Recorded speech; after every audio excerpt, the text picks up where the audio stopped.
Bonjour à toutes et à tous, c'est Jérémy de la Baleine et on se retrouve aujourd'hui pour parler des cartes crypto. Les cartes crypto, il y en a une dizaine sur le marché, elles vous permettront de payer au supermarché, chez vous de boulanger ou sur internet avec vos bitcoins ou vos crypto-monnaies sans que celui-ci n'ait à les accepter. Je les ai classées en deux catégories, les anciennes et les nouvelles générations. Au niveau des anciennes générations, nous avons ADV Cash, Wirex, Zappo.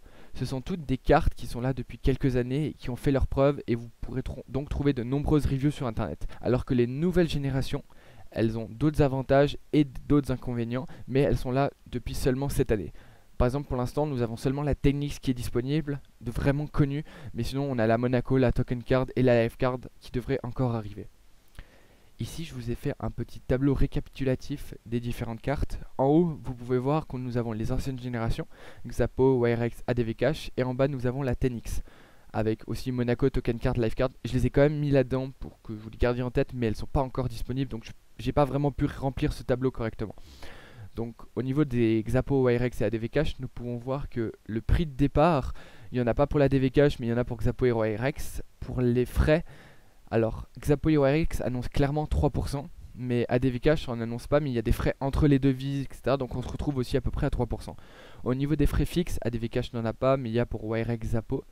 Et au niveau des frais d'ATM, c'est à peu près à 2,75 partout. Il y a aussi quelque chose à noter, c'est que à certains endroits, j'ai des collègues qui ont acheté justement cet ADV Cash et ne peuvent pas payer partout. Par exemple, en magasin, je sais pas, prenons par exemple dans un Apple Store, l'ADV Cash ne va pas fonctionner, alors que la Tenix va fonctionner. La Tenix, personne n'a eu de soucis vraiment pour la faire passer dans les magasins ou sur internet. Donc c'est celle-là que je vais vous conseiller pour la compatibilité. Après, au niveau justement de la Tenix, au niveau des frais, c'est 0% annoncé, mais étant donné que je l'ai, j'ai à peu près 0,6-0,8% de frais en réel. Et il y a aussi quelque chose pour vous, si vous êtes citoyen français, c'est que vous ne pourrez pas retirer plus de 1000 euros à l'ATM par mois. Mais l'ADV Cash n'a pas cette limite. Je ne sais pas vraiment pourquoi, mais vous n'aurez pas cette limite avec une ADV Cash, mais alors qu'avec une Tenix, oui. Elle est clairement annoncée sur son site. Au niveau des crypto-monnaies disponibles, chez Xapo, Wirex et ADV Cash, c'est seulement le Bitcoin, alors que chez la Tenix, il y a Bitcoin, l'Ethereum qui va arriver dans une semaine ou deux, avec les ERC20 et normalement le Dash. Après, au niveau de quelques ajouts divers, chez Xapo, Wirex, ADV Cash, vous pouvez avoir une carte virtuelle si vous voulez seulement dépenser vos bitcoins sur internet. Alors que sur Ternix, elle n'est pas encore disponible, mais bientôt il va y avoir le sans contact avec l'application. Donc ça veut dire que vous pourrez payer avec Apple Pay ou Samsung Pay normalement. Et aussi le Commit Network qui va arriver, ce qui va faire aussi un échange entre les blockchains. Après, malheureusement, Monaco, Token Card et Life Card n'est pas disponible. Après, au niveau des pays où résident les cartes Xapo, Tenix et ADV Cash, c'est les exemples que j'ai pris. Xapo et Tenix sont sous le même accord bancaire et c'est donc au Gibraltar. Et ADV Cash, lui par contre, c'est en Angleterre. Le Gibraltar, si vous ne connaissez pas, c'est un paradis fiscal. Airbnb s'en sert d'ailleurs pour que ses clients qui louent des appartements n'aient pas à payer d'impôts en France.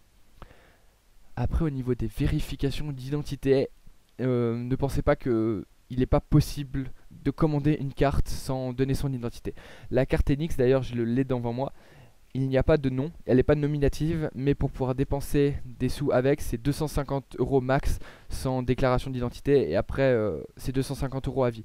Si vous ne mettez pas votre nom avec déclaration de résidence et carte d'identité, vous ne pourrez pas dépenser plus. Et c'est pareil pour Xapo, ADV Cash et pour les autres cartes. Donc voilà. Après, il y a encore quelques autres exemples de cartes que je peux vous citer, comme Bitwala, Ukid, Spectrocoin ou les cartes de Bitstamp, etc. Mais après, il y a des cartes qui vont seulement être disponibles aux États-Unis, comme Coinbase fait une carte d'ailleurs, mais seulement si vous êtes résident américain. Après, il y a aussi des cartes comme la Tenix qui ne sont pas disponibles aux États-Unis pour l'instant. Donc, dépend où vous habitez, renseignez-vous. Donc voilà, c'est la fin de la vidéo. Je tenais vraiment tous à vous remercier parce qu'on a atteint les 11 000 abonnés sur Twitter, les 11 000 personnes sur Discord, les 10 000 abonnés sur YouTube. C'est vraiment génial. Et toute l'équipe de la baleine vous remercie de nous suivre. Merci et à la prochaine.